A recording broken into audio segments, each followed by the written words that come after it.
నమస్తే అండి. నమస్తే. ఐబొమ్మ మళ్ళీ తిరిగి వచ్చింది. అందరూ ప్రాణాలు అలా ఏమంటారు గాల్లో ఎగురుతున్నట్టున్నాయి. నా బిడ్డకు విడుదల అన్నట్టు ఐబొమ్మ పాయింట్ మళ్ళీ విడుదలైంది అంటే కంబ్యాక్ అయింది. ఇంకొకటి ఏంటంటే ఫస్ట్లో కొంచెం అక్కడ బ్లర్ అయ్యేది పిక్చర్, ఇప్పుడు మాత్రం హెచ్డి క్వాలిటీలో రిలీజ్ అవుతుంది. కానీ ఒకటి అర్థమైతే లేదండి నాకు, ఐబొమ్మకు అంత లోపట అబ్బాయి అతనికి ఎవరైతే ఉన్నారో ఐబొమ్మ రవికి మనము అంత ట్రీట్మెంట్ ఇచ్చాము, లోపల పెట్టాము, అయినా తను పోలీస్ కస్టడీలో ఉంటూ కూడా ఐబొమ్మ పాయింట్ 0.2 రిలీజ్ చేశాడంటే మళ్ళీ ఇది ఎవరు తప్పండి? అంటే తనే రిలీజ్ చేశాడని మీరు అంటున్నారా? ఒక యాక్సెస్ ఉన్నప్పుడు వాళ్ళే రిలీజ్ చేస్తారు కదండి, ఇంకెవరికి ఉంటుంది ఆ ధైర్యం? ఇంకా లోపల పోయి ఆ చిప్పకూడ తినాల్సిన అవసరం ఎవరికి ఉంటుందండి? లోపల టార్చర్ ఎవరు భరిస్తారండి? అదేమైనా పుణ్యక్షేత్రమా? అదేమైనా పుణ్యకార్యమా చేయడానికి? నేను పాలు పంచుకుంటాను అనడానికి? అంటే ఇక్కడ ఏం జరుగుతుందంటే లంచం. ఫస్ట్ అది ఏంటంటే ఎవరెవరిని పట్టుకున్నారంటే వాళ్ళు తీసుకొని చేసుకుంటున్న లంచం అన్నట్టు. ఇప్పుడు పాయింట్ ఎందుకు వచ్చింది చెప్పండి? ఐబొమ్మ అనేది ఆపేయాలన్నారు కదా, 0.2 వచ్చినప్పుడు ఇవాళ చాలా టైం పట్టింది కదా, మళ్ళీ ఇప్పటివరకు ఎందుకు ఆపలేదండి? ఆపేయాలి కానీ స్పాట్ డిసిషన్స్ తీసుకుంటుంటారు కదండి. ఇది ఒక డైవర్షన్ కోసం ఇంకా ఏదో దేనికోసం చేస్తున్నారండి. కానీ ఓవరాల్గా ఐబొమ్మ 0.2కి ఒక థ్యాంక్స్ చెప్పాలండి. 2.0కి మనం థ్యాంక్స్ చెప్పాలి. థియేటర్లో పోయి మనం వేలు పెట్టలేము కాబట్టి ఇంట్లో కూర్చొని ప్రశాంతంగా చూడొచ్చు. Thank you iBomma 2.0. మళ్ళీ అరెస్ట్ అయ్యే వరకు నేను చూస్తూనే ఉంటా. అమ్మా పెద్ద సినిమా ఎప్పుడు రిలీజ్ అవుతుందని కళ్ళకు గంతలు కట్టి ఏమంటారు కొంచెం ముళ్ళలు పెట్టుకొని అంత ఇట్లా అని చూస్తున్నారు. అది పోస్ట్పోన్ అయితేనే ఉంది. పెద్ద సినిమాకి ఐబొమ్మకి ఏం ఫరక్ పడదు.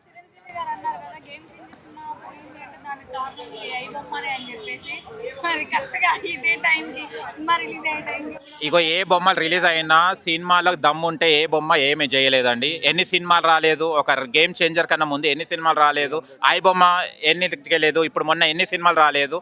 ఇట్స్ నాట్ ఏ మ్యాటర్ అండి. ఐబొమ్మ ఎలాంటి యాప్స్ వచ్చినా సినిమాల దమ్ము ఉంటే అది ఎట్లయినా హిట్ కొడుతుంది. పెద్ద సినిమా నేను కూడా ఈగర్లీ వెయిటింగ్ అండి. ఆ చిక్రి అనుకుంటా, చిక్రి అక్కడనే ఆగిపోయింది. చిక్రి సాంగ్ వరకే ఆగిపోయింది. ఇంకా ఏమేమి సాంగ్స్ ఉన్నాయి, ఇంకెట్లా ఉందో. And Ram Charan and Janhvi Kapoor combination చూడాలని ఉంది. ఎందుకంటే మెగాస్టార్ చిరంజీవి గారిది అండ్ శ్రీదేవి గారి కాంబినేషన్ చాలా హిట్ పేరు కదా. అలాగనే జాన్వీ కపూర్ గారిది అండ్ రామ్ చరణ్ గారిది పేరు కూడా చాలా హిట్ అవుతుందనే ఉద్దేశంతో చూస్తున్నాను. కానీ ఎందుకో దిష్టి తాకుతున్నట్టు ఉందండి. వాళ్ళ కపుల్స్కి అసలు చూడలేకపోతున్నాను, దిష్టి తాకుతున్నట్టు జాన్వీ కపూర్ అండ్ రామ్ చరణ్ తెచ్చుకి. మాలాంటి సామాన్యులకు ఉంటే బాగుంటుంది. బాగా వెళ్ళేసి లవర్స్ ఉన్న వాళ్ళు, డబ్బు ఉన్న వాళ్ళకైతే ఉండకుంటే బాగుంటుందని అనిపిస్తుంది. కానీ ప్రొడ్యూసర్స్కి మాత్రం ఇది లాసే. కానీ ఏం చేయగలుగుతాం? ఇప్పుడు గవర్నమెంట్ ఇప్పుడు అది ఐబొమ్మకి సపోర్ట్ చేస్తేనే కదా రిలీజ్ అయింది. ఇప్పుడు నేను కూడా ఒక యాప్ పెడతాను. ఇప్పుడు మనమే ఇన్స్టాలో కొన్ని మనం పెడుతుంటాము. అది నచ్చినప్పుడు డిలీట్ చేస్తాడు కదండి. మనకు కావాలని పెట్టాలని కూడా ట్రై చేసినా కూడా అది ఉండదు కదండి. మళ్ళీ ఇది కావాలని చేస్తున్నారు కదా, వాళ్ళు సపోర్ట్ చేస్తాను కదా. అది ఇప్పుడు ఉంది ఐబొమ్మ 2.0. నమస్తే అన్న. అని చెప్పి మళ్ళా స్టార్ట్ అయింది. ఇవాళనే మార్నింగ్ అది వచ్చింది, పెట్టారు. ఇప్పుడు మళ్ళా వచ్చింది. అవును. ఇగో నష్టం అయితే సినిమా ఇండస్ట్రీకి నష్టమే, కానీ మాలాంటి మిడిల్ క్లాస్ వాళ్ళకైతే చాలా హ్యాపీ ఇది. మళ్ళీ ఇలా పొద్దున్నే నేను చూసిన ఆన్ అయిందని, దాంట్లో సినిమా కూడా చూసిన నేను. హై క్వాలిటీతోని మంచి క్లిప్ అయితే ఇచ్చింది. పొద్దున్నే దురంధర్ 2 సినిమా చూసిన దాంట్లోనే. అలాగే దెబ్బతిన్న సింహం అని చెప్పేసి ఫస్ట్ సినిమా పేరే అదే ఉంది. అవును. పోలీసులకి సవాల్ అంటారా? ఖచ్చితంగా సవాలే కదా అన్న, సవాలే కదా ఖచ్చితంగా. కానీ ఐబొమ్మ రవి అయితే వాళ్ళ టచ్లోనే ఉన్నాడు కదా, పోలీస్ వాళ్ళ టచ్లోనే ఉన్నాడు కదా. బెయిల్ వచ్చినప్పుడు కూడా ఆ బెయిల్లో ఆయన ఫారిన్ పోవద్దని చెప్పారు, ప్లస్ ఆయన ఇంటర్నెట్ యూజ్ చేయొద్దని చెప్పారు. చెప్పిన తర్వాత కూడా ఐబొమ్మ 2.2 వచ్చిందంటే మళ్ళీ అది ఎక్కడో ఫెయిలియర్ లెక్కనే ఉంది. మళ్ళీ ఇది ఎట్లా ఉంటాడు? ఆయన అయితే ఆల్రెడీ పోలీస్ కస్టడీలోనే ఉన్నాడు కదా ఆయన. అంటే బెయిల్ వచ్చినా కానీ పోలీస్ వాళ్ళ టచ్లోనే ఉన్నాడు, ఇంటర్నెట్ యూజ్ చేయొద్దు అంటున్నారు. కంబ్యాక్ వచ్చిందంటే అది సిస్టమ్ వెతకాల ఎలా వచ్చింది. ఐబొమ్మ రవి ఏం ఫారిన్ ఉరికిపోలే కదా ఇప్పుడైతే. మళ్ళీ దాన్ని ఎవరు 2.0 లాంచ్ చేశారో ఇప్పుడు మళ్ళీ కొత్తగా ఇన్వెస్టిగేషన్ చేసి ఎలాగో మన కమిషనర్ సార్ ఆయననే ఉన్నారు. లాస్ట్ టైం కూడా చెప్పారు ఆయన, దీన్ని ఎట్లాగైనా మేము ట్రేస్ చేసి బయట పెడతామని. ఇప్పుడు మొన్ననే రీసెంట్లీ ఆయనకి మళ్ళీ కమిషనర్ పదవి వచ్చింది, చూసుకోవాలి ఇప్పుడైనా. కానీ మాలాంటి సామాన్య ప్రజలకైతే ఈజీలీ పీవీఆర్లో పెద్ద పెద్ద సినీ థియేటర్లో పోకుండా ఒక 500 రూపీస్ ఖర్చు పెట్టకుండా నేను ఇంట్లో నా టీవీలో ఐబొమ్మ ఓపెన్ చేసి సినిమా చూసుకున్నా. నాకైతే 500 సేవ్ అయినాయి. సో ఇప్పుడు ఆ సినిమా ఇండస్ట్రీకి లాస్ అవుతుందంటే అది కూడా మంచిది కాదు. బట్ థియేటర్లో రేట్ ఒక 150 to 200 పెడితే ఎవడైనా పోతాడు.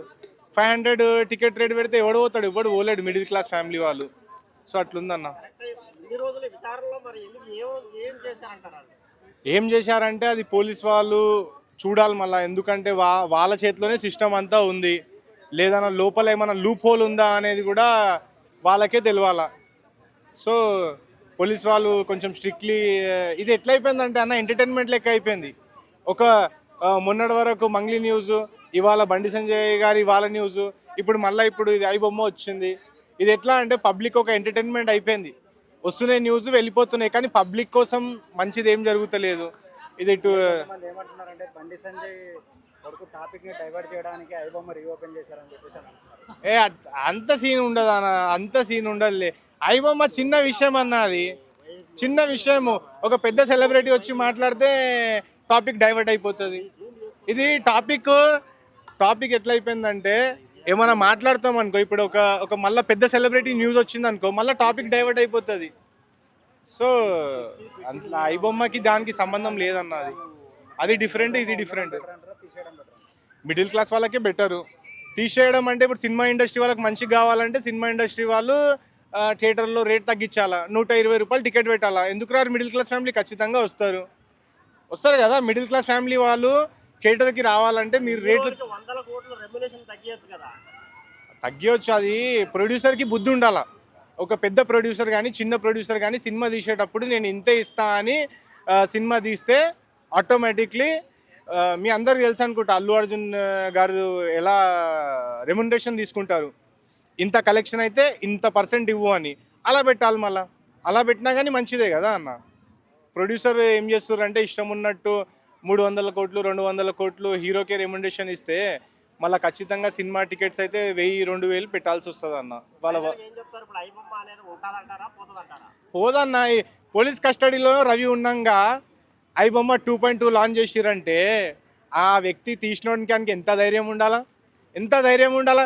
ఆల్రెడీ దీనికన్నా ముందే ఐబొమ్మ అరెస్ట్ కాకముందే, మన రవి అరెస్ట్ కాకముందే పోలీస్ వాళ్ళకే ధమ్కిలు ఇచ్చిండు. మళ్ళీ అంత చేసినా కానీ ఇప్పుడు 2.0 లాంచ్ చేసేసిండు. అది రవి వెనకలికెళ్ళి నడిపిస్తుండా లేదా ఫారిన్లో ఆయన ఏజెంట్స్ ఉన్నారా?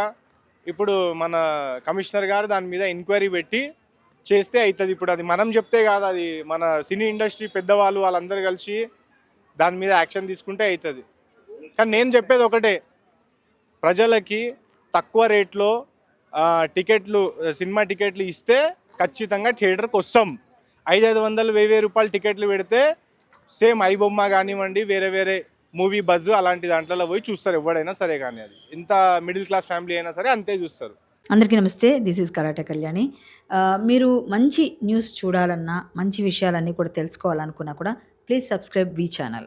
హలో అండి, వీటీవీ సబ్స్క్రైబ్ చేయండి. హాయ్ అండి, this is actor Suman. So వీటీవీని లైక్ చేయండి, షేర్ చేయండి, సబ్స్క్రైబ్ చేయండి. Hi hello, I'm Shashirekha, Miss India. So వీటీవీని లైక్ చేయండి, సబ్స్క్రైబ్ చేయండి, షేర్ చేయండి. ఏమైనా డౌట్స్ ఉంటే కామెంట్ బాక్స్లో కామెంట్ చేయండి. Thanks for VTV.